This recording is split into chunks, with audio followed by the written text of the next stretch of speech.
Conscious Revenge, Book 1 in the Hackers Thriller series by L.J. Greatrex, narrated by Tom Fria.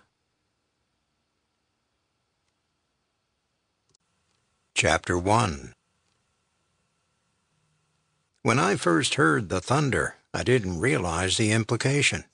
I was tired and aching, and my throat was dry and sore from the shouting, and then the screaming I had done during the daylight hours, having no idea how long I had been down the hole or whatever it was, or how many days I had shouted. The restless nights turned into days with little hope of anyone finding me. Whoever had done this to me wanted me dead, and had made a good job in the process.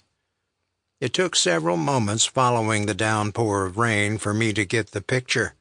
An old mine shaft of some sort, or a storm drain, maybe. Then the real horror swept over me. I was trapped, and the realization that I may never get out was hard to comprehend. I tried desperately to put together a plan, but it was hopeless. The blood from the fall had congealed around my left eye, and it was hard to think with the pain in my head. Whatever the outcome, I felt helpless to do anything about it. All I could do was lie here, staring at the top of the hole without a clue how this would turn out. In the darkness, thinking about how much I had to lose didn't help. It seemed to me I had more than most, a fortune in the bank, a wife and children I adored. It was then that it began to dawn on me. Getting the money was probably the reason I had ended up here in the first place. This thinking made me feel worse. I was wet, freezing cold, injured, and unable to move. How could I feel any worse?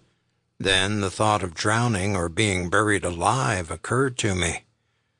I have to confess that during the past months I had considered a hand on my shoulder by the FBI, but never this predicament.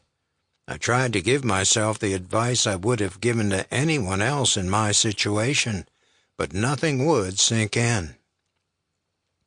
Maybe I had brain damage as well as all the other things inflicted on me when I was unceremoniously forced down the hole.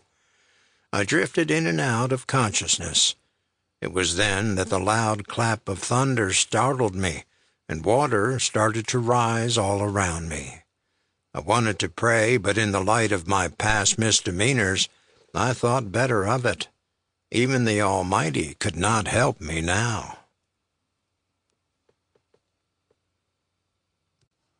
Chapter 2.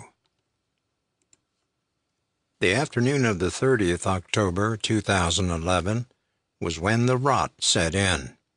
I was spending a great deal more time that day formulating a plan which was to make me a fortune, and at the time it seemed brilliant. The basic plan was to discover how much money was held in the overnight client accounts. I would use only the larger accounts as the rewards would be greater and the risks less, or so I thought at the time.